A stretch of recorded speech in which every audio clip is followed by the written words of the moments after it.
first part of the name refers that it's too small. And the second name is we're a river between two rivers. I think it's an incredible community with incredible people. The ability to have 100% employment, full-time and part-time. When families have money to buy good things for their kids, that helps. When I left there in the 60s, there was no electricity, there was no phone, there was no road, there was no work. There was nothing here at all. I think the change came about starting in the 70s. The federal government had forgotten all about us in terms of registration and having all that stuff that other First Nations across the country have getting for years.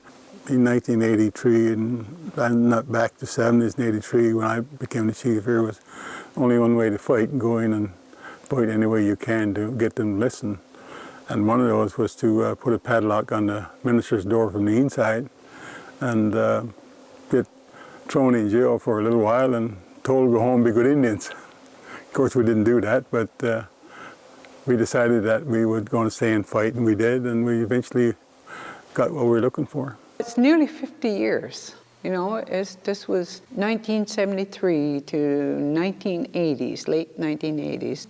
We went through a hunger strike. We went to taking over government buildings. And even myself, I spent 2 summers at the UN in Geneva doing an international lobby to get what we've got here. I was a little kid that grew up. We didn't have school, we didn't have running water, we didn't have electricity, but we learned skills. I grew up hearing the Mi'kmaq language. Kids after me didn't have that opportunity. To me, that was a wonderful experience that kids today want to know from the elders. If the school didn't take the lead with the language, I seriously doubt that there would be very much of it heard within the community. But you know, it's difficult when they become teenagers because their attitude then is, well, why do I need to learn that? You know, because where am I going to use it? Unfortunately, they don't realize that it's a part of us. It's part of who we are, and it's a strong part of your identity as you age. I was brought up knowing, you know, from the elders, if you don't know your language, you know, you don't have your culture. So it's so important to, you know, as part of your culture, as part of your identity, to know your language. And that's why, you know, I felt that it was important for me to go back and to learn the language as much and as best as I could. Well, certainly through the Mi'kmaq language program here is where, you know, learning the language takes place. And also through the music program here at the school. I know that Miss Brenda incorporates a lot of the language learning through her songs. And so the children are not only learning the Mi'kmaq songs, but they're learning the language. It's very important that they sing in the Mi'kmaq language because their forefathers and all of their history books, their Bible itself, everything is written in the Mi'kmaq language. So when they come to school, if they don't continue to learn that, it dies, it becomes extinct. And once the elders are gone, the language won't exist anymore. So you have to bring it to the children. As a music teacher trained in St. John's, when I came here first, I didn't know anything about the culture or the traditions. So of course I embarked on the elders and learned so much from them. When I brought it back into the classroom, new life erupted. There was a new identity. Everybody was a buzz about not only the drum songs, but also the sacred text as well. It was like a new energy and a new life in the music program.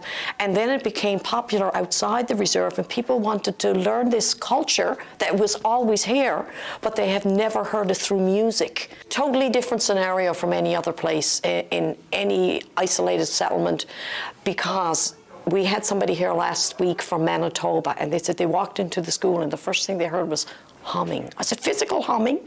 No, there's something going on here that's very alive, very real, and very pleasant. So when I came in 1980, I heard that too. So I stayed. I'm here for 39 years because it's a very special environment where you learn all the qualities of life that you need to embrace in order to be successful. It is the people. I love the people here, and it's the quietness and the culture part of it, right? You know, all the things that such a little community could put off, and I'm just proud of them. Well, it was a couple of women that, you know, they decided you know, we're going to start our own craft store. And, you know, it started off really small. It's all mostly women then, and then they all come together. So they brought somebody in to train us, and then we just went from there. We're hoping to get the young ones back into it again, you know, because it's going to be lost, and it's going to be lost forever if we don't do something about it.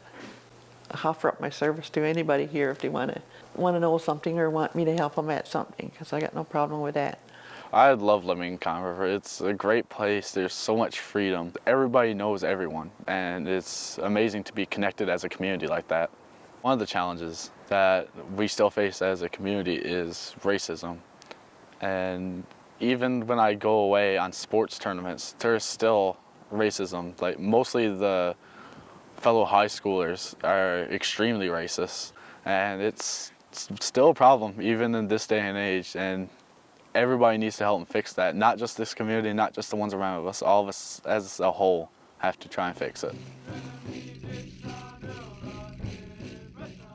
I started dancing when I was like at a really, really young age. So I was like a little tiny tot, and they put me out on the powwow field, and I was like loving it. And it really connects you, because when you're out on the powwow ground, your spirit is just like extremely free.